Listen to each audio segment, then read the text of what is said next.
জানাচ্ছি আপনাকে স্বাগতম। আলো নিভিয়ে হেডফোন কানে দিন, কারণ এখন শুরু হতে যাচ্ছে এমন এক ভয়ঙ্কর গল্প যা হয়তো আজ রাতের ঘুম কেড়ে নেবে আপনার। তাহলে বন্ধুরা, শুরু করা যাক। প্রিয় শ্রোতাবিন্দুরা, আজকে আরও একটি ভয়ানক গল্প নিয়ে আপনাদের মাঝে চলে এলাম। আজকের গল্পের নাম জিন ও নারীর ভয়ানক গোপন রহস্য। তো বন্ধুরা, সরাসরি গল্পে চলে যাওয়া যাক। আসসালামু আলাইকুম ভাই, আমার নাম গোপন রাখবেন। আমি কুমিল্লার একটি গ্রামের মেয়ে। আজ থেকে 3 বছর আগে আমার বড় বোনের সঙ্গে এমন কিছু ঘটেছিল যা আজও আমাদের পরিবার কাউকে বলতে সাহস পায়নি। আমার বোন নীলা ছিল খুব শান্ত স্বভাবের, কিন্তু হঠাৎ করেই তার আচরণ বদলে যেতে শুরু করে। প্রতিদিন রাত 3:15 সে ঘুম থেকে উঠে বাড়ির পেছনের বাঁশঝাড়ের দিকে চলে যেত। আমরা ভেবেছিলাম সে ঘুমের ঘোরে হাঁটে। এক রাতে আমি চুপি চুপি তার পিছু নিলাম। দেখলাম বাঁশঝাড়ের মাঝখানে সে কারো সঙ্গে কথা বলছে, কিন্তু যেখানে আর কাউকে দেখা যাচ্ছিল না। হঠাৎ একটি পুরুষ কণ্ঠ ভেসে এলো, আমি ফিরে এসেছি, এবার আমার সঙ্গে যাবে? আমার বোন মাথা নিচু করে বলল, আমি কথা দিয়েছিলাম, কিন্তু এখন আর পারবো না। আমার শরীর কাঁপতে শুরু করলো। আমি দৌড়ে গিয়ে নীলার হাত ধরতেই সে ধীরে ধীরে আমার দিকে তাকালো, কিন্তু ওটা আমার বোনের চোখ ছিল না। তার চোখ দুটো সম্পূর্ণ কালো, আর ঠোঁটে এমন একটি হাসি যা কোনো মানুষের হতে পারে না। ঠিক তখনই বাচ্চাদের ভেতর থেকে কালো ধোঁয়ার মতো একটি অবয়ব বেরিয়ে এলো। তার উচ্চতা প্রায় 8 ফুট, কিন্তু তার পা উল্টো দিকে ঘুরেছিল। সে আমার দিকে তাকিয়ে ধীরে ধীরে বলল, তুমি আমাদের কথা শুনে ফেলেছ। আমি চিৎকার করতেই চারপাশের সব বাঁশ একসঙ্গে কাঁপতে শুরু করলো, আর আমার বোন হঠাৎ অদৃশ্য হয়ে গেল। ভাই, আমার বোন নীলা চোখের সামনে অদৃশ্য হয়ে যাওয়ার পর আমি ভয়ে চিৎকার করে বাড়ির দিকে দৌড় দিলাম। আমার চিৎকার শুনে বাবা, মা আর গ্রামের মানুষজন টর্চ নিয়ে বাঁশঝাড়ে ছুটে এলেন, কিন্তু সেখানে কেউ ছিল না। শুধু মাটির ওপর নীলার এক জোড়া স্যান্ডেল ছিল, আর ভেজা মাটিতে দেখা যাচ্ছিল দুটি ধরনের পায়ের ছাপ। একটি ছিল নীলার, আর একটি অস্বাভাবিক বড়, মনে হচ্ছিল কোনো মানুষের নয়। সবচেয়ে অদ্ভুত বিষয় ছিল, সেই বড় পায়ের ছাপগুলোর সামনে নয়, পেছনের দিকে ছিল, যেন কেউ উল্টো পায়ে হেঁটে জঙ্গলের ভেতর চলে গেছে। গ্রামের সবাই ভয় পেয়ে গেল।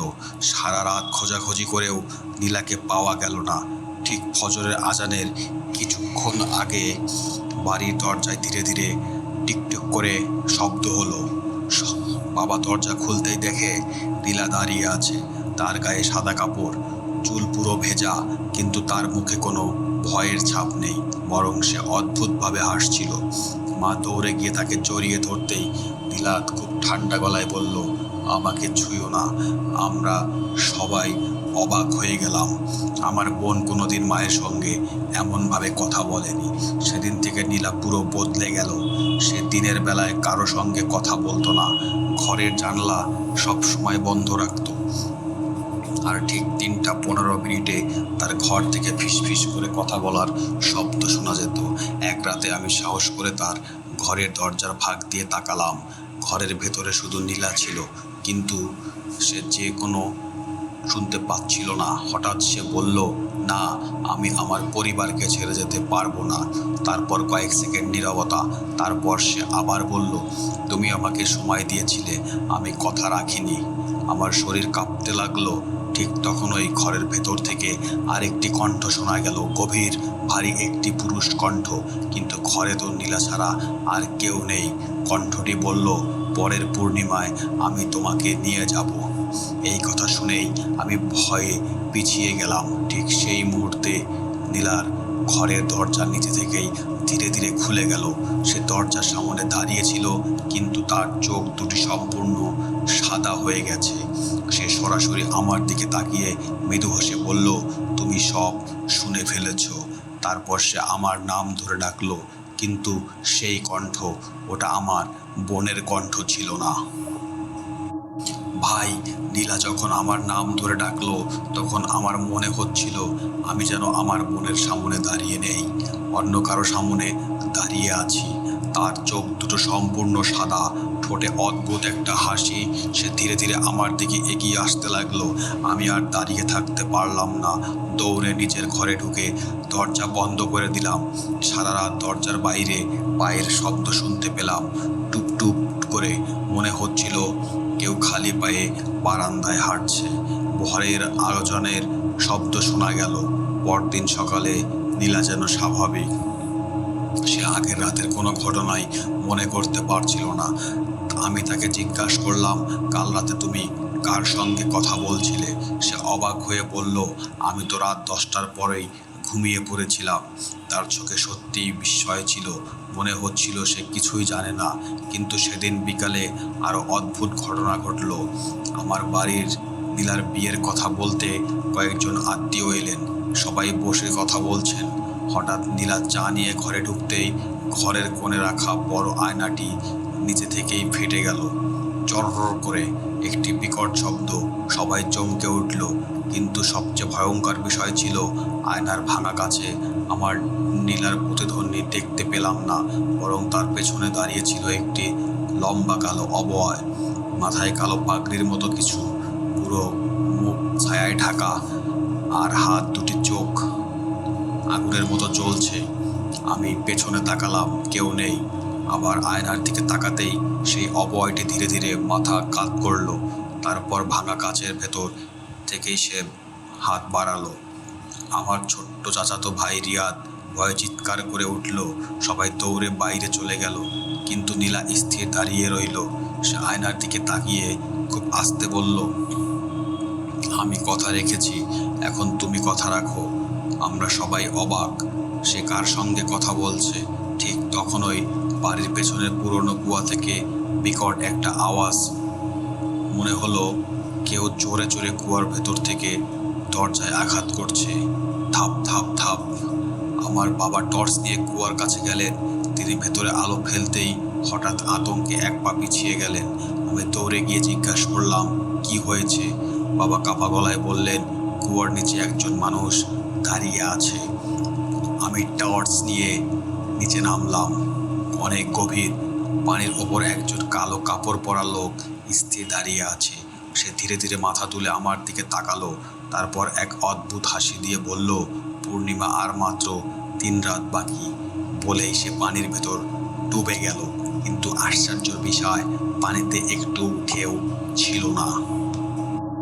কুয়ার ভেতরের সেই কালো পোশাকের মানুষটিকে দেখার পর আমাদের পুরো পরিবার আতঙ্কে পড়ে গেল। সেদিন রাত থেকেই বাবা সিদ্ধান্ত নিলেন, নীলাকে একা কোথাও যেতে দেওয়া যাবে না।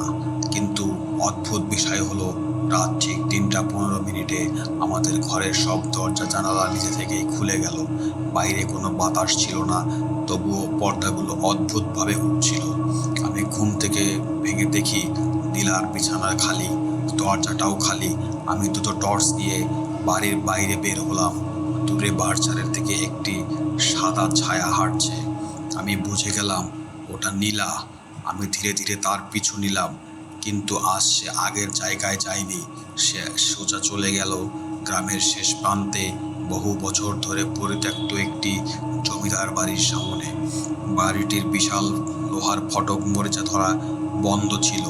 গ্রামের মানুষ বলতো, সূর্য ডোবার পর কেউ ওই বাড়ির কাছে যায় না, কারণ রাত হলে ভেতর থেকে মানুষের কান্নার শব্দ শোনা যায়।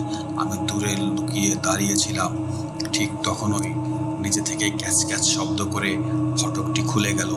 নীলা কোনো কথা না বলে ভেতরে ঢুকে পড়ল। আমি ভয়ে কাঁপছিলাম, তবু বোনকে ফিরিয়ে আনার জন্য সাহস করে আমিও ভেতরে ঢুকলাম। বাড়ির উঠানো পা রাখতেই চারপাশের তাপমাত্রা হঠাৎ অনেক কমে গেল। মনে হচ্ছিল বরফের মধ্যে দাঁড়িয়ে আছি। উঠানের মাঝখানে একটি শুকনো কুয়া, তার চারপাশে মাটিতে অদ্ভুত কিছু চিহ্ন আঁকা। চিহ্নগুলোর মাঝখানে দাঁড়িয়ে ছিল নীলা। সে চোখ বন্ধ করে ফিসফিস করে কিছু বলছিল। হঠাৎ পুরো বাড়িতে একসঙ্গে সব দরজা বন্ধ হয়ে গেল। আমি দৌড়ে বের হয়ে দেখলাম, ঠিক ফটক ঘুরে আর খুঁজে পেলাম না। সে পথে ঢুকেছিল, কিন্তু সেই পথ যেন অদৃশ্য হয়ে গেছে। ঠিক তখনই দোতলার ভাঙা বারান্দা থেকে একটি বৃদ্ধ মহিলার কণ্ঠ ভেসে এলো, পালিয়ে যা, ও ও আর তোর বোন নেই। আমি মাথা তুলে তাকাতেই দেখি সাদা শাড়ি পরা এক যোদ্ধা দাঁড়িয়ে আছেন। তার চুল পুরো সাদা, কিন্তু তার পা মাটিতে স্পর্শ করছে না। আমি ধীরে ধীরে হাত তুলে বাড়ির ভেতরের একটি অন্ধকার ঘরের দিকে ইশারা করলেন। আমি সেই দিকে তাকাতেই ঘরের ভেতর থেকে কালো ধোঁয়ার মতো একটি অবয়ব বেরিয়ে এলো। সে ধীরে ধীরে নীলার চারপাশে ঘুরতে লাগলো। তারপর গভীর গলায় বলল, পূর্ণিমার রাত এলেই প্রতিশ্রুতি পূরণ হবে। ঠিক সেই মুহূর্তে নীলা চোখ খুলল, কিন্তু তার চোখ আর সাদা ছিল না। দুটি চোখ একেবারে উজ্জ্বল সোনালি রঙে জ্বলছিল। সে সরাসরি আমার দিকে তাকিয়ে মৃদু হেসে বলল, ভাই, তুমি কেন এসেছো? এখন ও তোমাকেই দেখছে। কথাটা শেষ হতেই আমার পেছন থেকে কেউ খুব একটা ঠান্ডা ব্রাথ রেখে ফিসফিস করে বলল, এবার তোমার পালা। আমি ধীরে ধীরে পেছনে ফিরলাম, আর যা দেখলাম আমার জীবনে কোনোদিন ভুলতে পারবো না। আমি ধীরে ধীরে পেছনে ফিরে তাকালাম, কিন্তু সেখানে কোনো মানুষ ছিল না, শুধু একটি কালো ছায়া।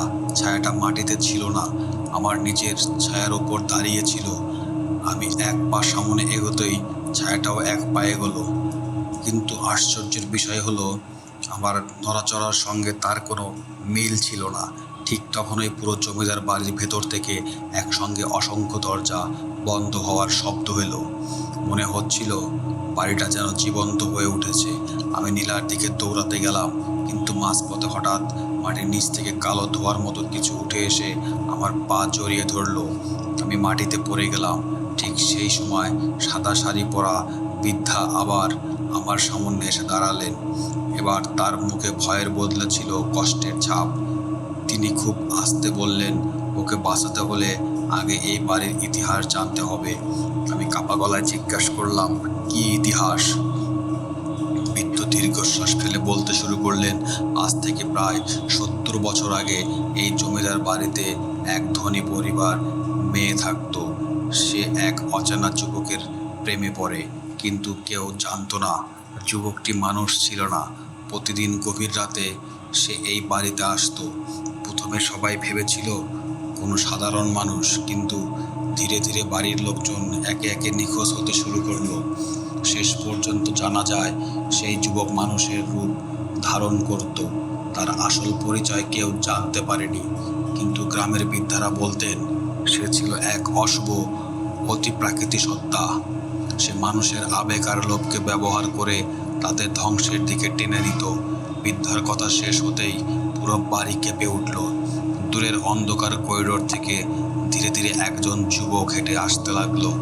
সে কালো পাঞ্জাবি পরে আছে, মুখে শান্ত হাসি, দেখতে একেবারে মানুষের সাধারণ মতো, কিন্তু পায়ের নিচে কোনো ছায়া ছিল না। সে নীলার সামনে এসে দাঁড়ালো, খুব শান্ত গলায় বলল, চলো, সময় হয়ে গেছে। নীলা যেন সম্মোহিত মানুষের তার দিকে হাঁটতে শুরু করলো। আমি চিৎকার করে বোনের নাম ধরে ডাকলাম। এক মুহূর্তের জন্য নীলা থেমে গেল, তার চোখে জল চলে এলো। সে আমার দিকে তাকিয়ে কাঁপা গলায় বলল, ভাই, আমাকে এখান থেকে নিয়ে যাও।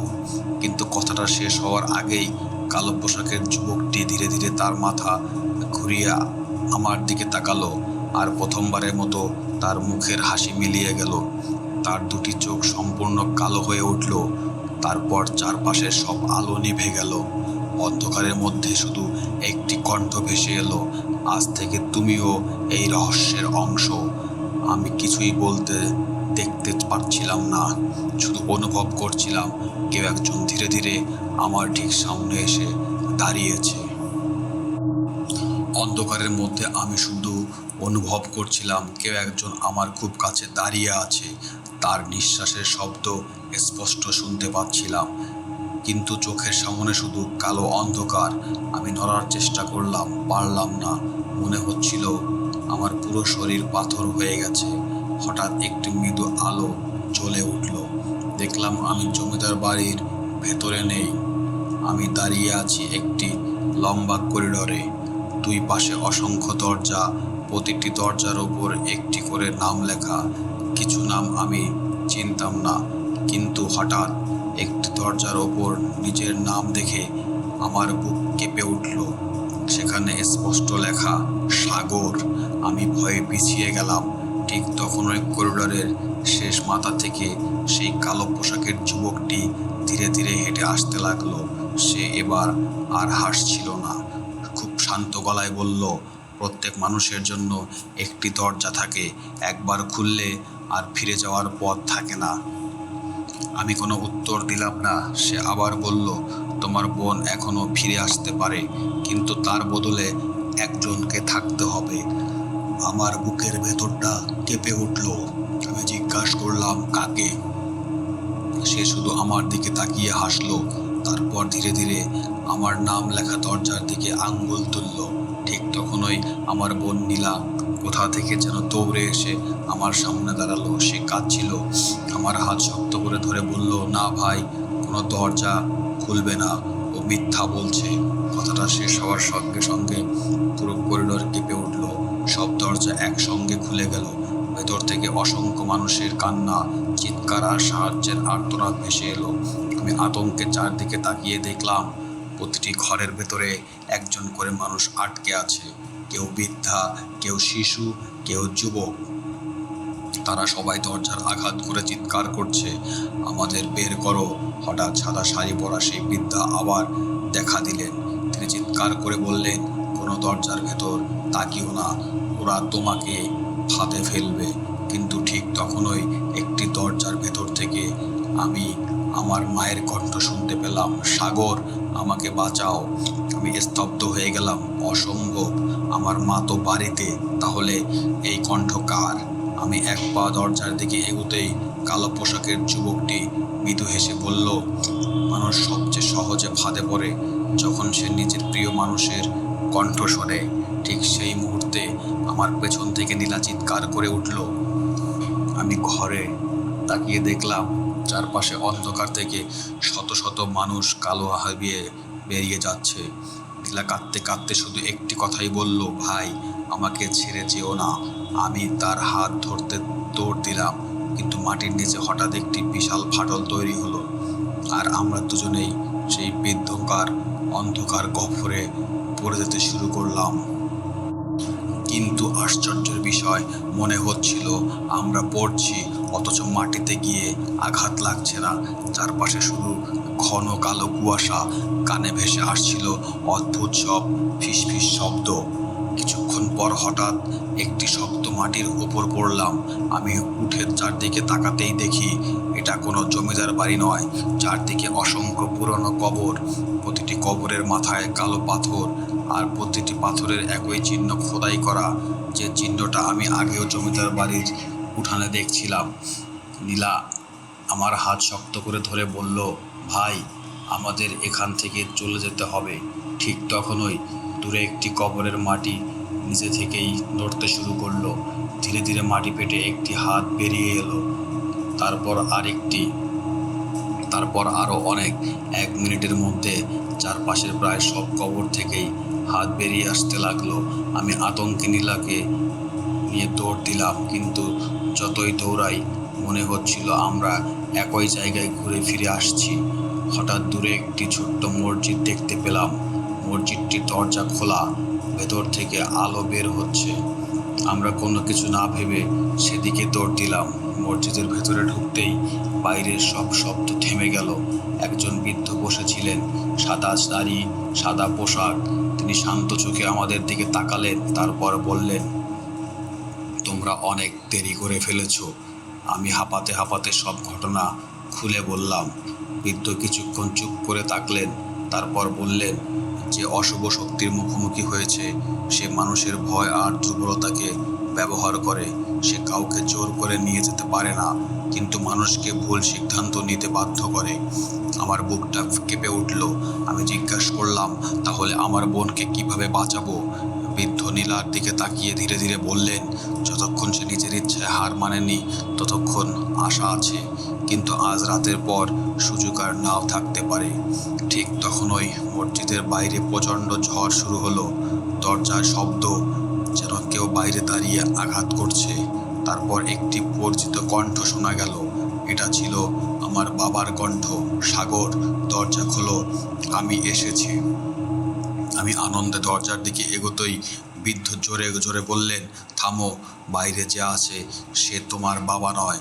আমি থেমে গেলাম, কিন্তু বাইরে থেকে আবার সেই কণ্ঠ, বাবা দরজা খোল। নীলাকে নিয়ে বাড়ি এলো।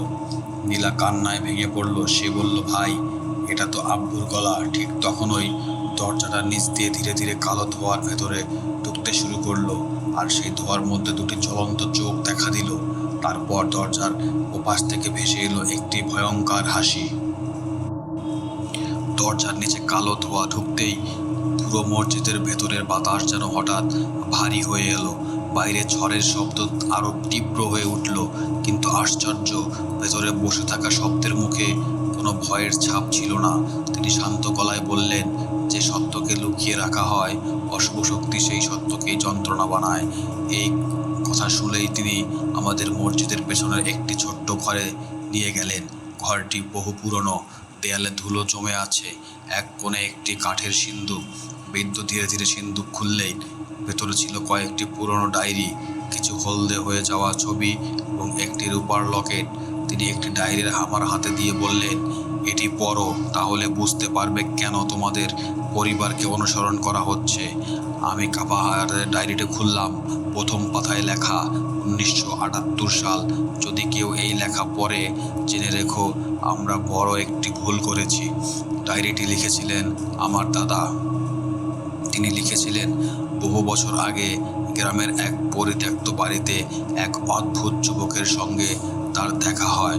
লোকটি গ্রামের মানুষদের কোনো প্রলোভন দেখিয়ে তাদের বিশ্বাস অর্জন করত, কিন্তু কিছুদিন পর গ্রামের একের পর এক মানুষ রহস্যজনকভাবে নিখোঁজ হতে শুরু করে। শেষ পর্যন্ত কয়েকজন সাহসী মানুষ মিলে সেই বাড়িটি বন্ধ করে দেয়।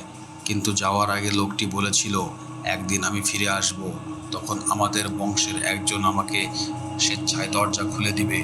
ডায়েরির শেষ পাতায় একটি বাক্য লাল কালি দিয়ে লেখা ছিল, যদি কালো পোশাকের সেই যুবক আবার ফিরে আসে, তাকে বিশ্বাস করবে না, সে মানুষের সবচেয়ে প্রিয় স্মৃতির রূপ করে প্রতারণা করে। আমি ডায়েরি বন্ধ করতেই হঠাৎ মসজিদের সব আলো নিভে গেল। চারদিকে ঘুটঘুটে অন্ধকার। তারপর একটি কণ্ঠ ভেসে এলো। এবার সেটা আমার বাবার নয়, আমার মায়ের কণ্ঠ। সাগর, আমি ভেতরে আটকা পড়েছি, আমাকে বাঁচাও।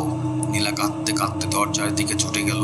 আমি তাকে থামানোর আগেই সে দরজার কপাট ছুঁয়ে ফেললো। মুহূর্তের মধ্যে দরজার নিচে থেকেই খুলে গেল। বাইরে কেউ ছিল না, শুধু ঘন সাদা কুয়াশা। আর সেই কুয়াশার মাঝখান থেকে ধীরে ধীরে বেরিয়ে এলো সেই কালো পোশাকের যুবক। কিন্তু এবার সে একা নয়, পাশে দাঁড়িয়ে আছে আমার ওই আরেকটি অবিকল রূপ।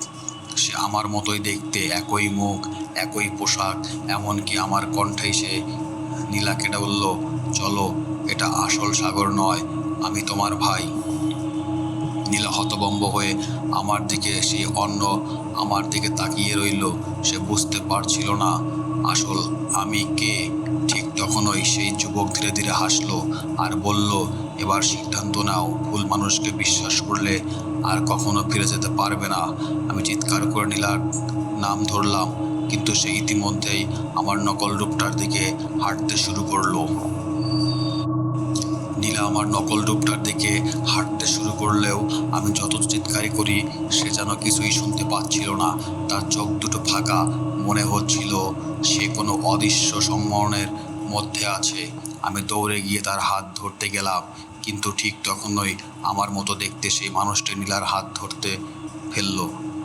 তখন আমার দুজনেই নীলাকে নিজের দিকে টানছি। নীলা কাঁদতে কাঁদতে শুধু বলছে, তোমাদের মধ্যে আমার আসল ভাইকে। ঠিক তখনই মসজিদের সেই বৃদ্ধ ধীরে ধীরে সামনে এসে বললেন, তিনি শান্ত গলায়, যে মিথ্যা সে কখনো আলো সহ্য করতে পারে না। এই বলে তিনি একটি পুরনো কাচের লণ্ঠন জ্বালালেন। লণ্ঠনের আলো পড়তেই আলোর নকল রূপটির বিকৃত হয়ে শুরু করলো।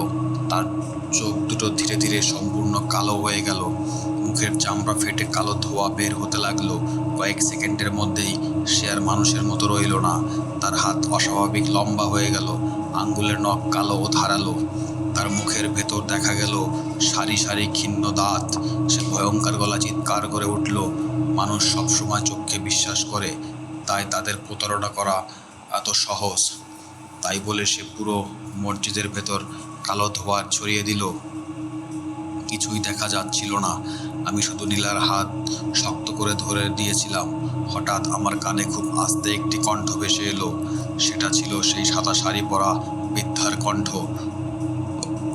বাড়ির উত্তর দিকের ঘর, ওখানেই সব রহস্য লুকিয়ে আছে।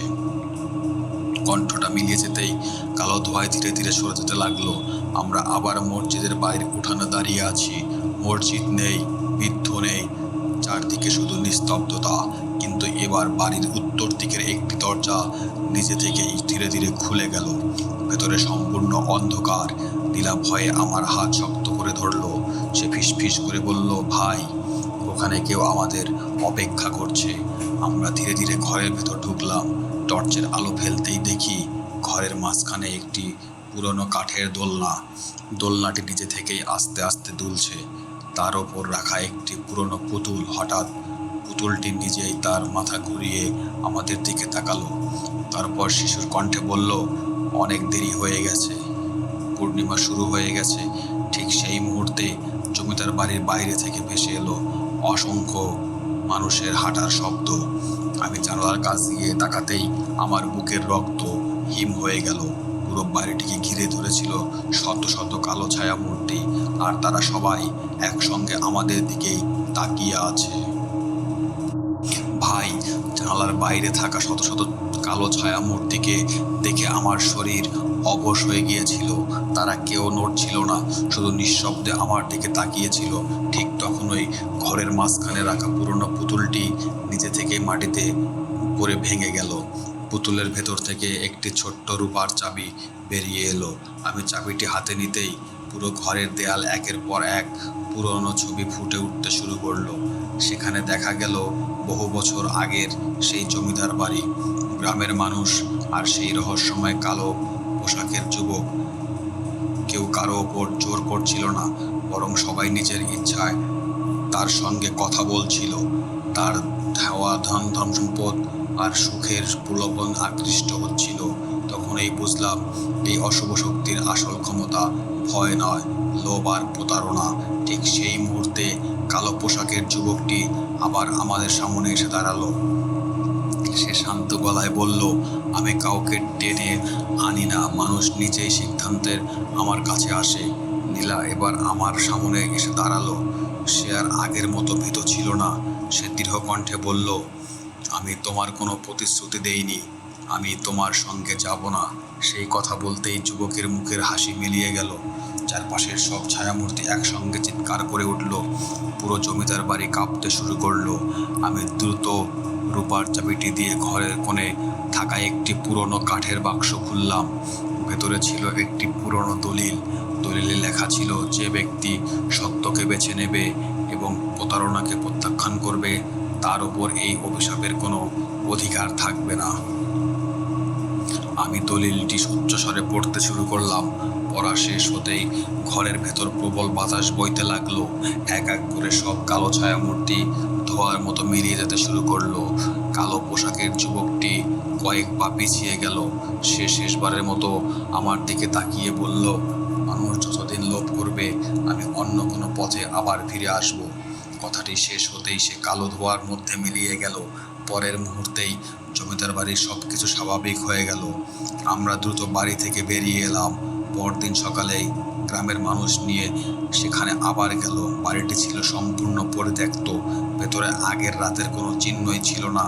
না সেই ঘর, না সেই পুতুল, না সেই বাক্স, শুধু ধুলো জমা ভাঙা দেয়াল। আজও নীল সেই ঘটনার কথা বলতে চায় না। সে শুধু একটি কথা বলে, অন্ধকারের সবচেয়ে বড় শক্তি ভয় নয়, মানুষের ভুল সিদ্ধান্ত। এখনও পূর্ণিমার রাতে সেই পরিত্যক্ত জমিদার বাড়ির সামনে গিয়ে গেলে গ্রামের মানুষকেই দাবি করেন, ভেতর থেকে খুব আস্তে একটি কণ্ঠ শোনা যায়, আমি অপেক্ষা করছি। তারপর আর কোনো দিন আমরা সেই বাড়ির কাছে যাইনি। আর আজকের গল্প বন্ধুরা এখানেই সমাপ্ত হয়ে যায়। ধন্যবাদ। আবারও দেখা হবে আরও একটি ভয়ানক গল্প নিয়ে। সেই পর্যন্ত সবাই ভালো থাকবেন। আল্লাহ হাফেজ।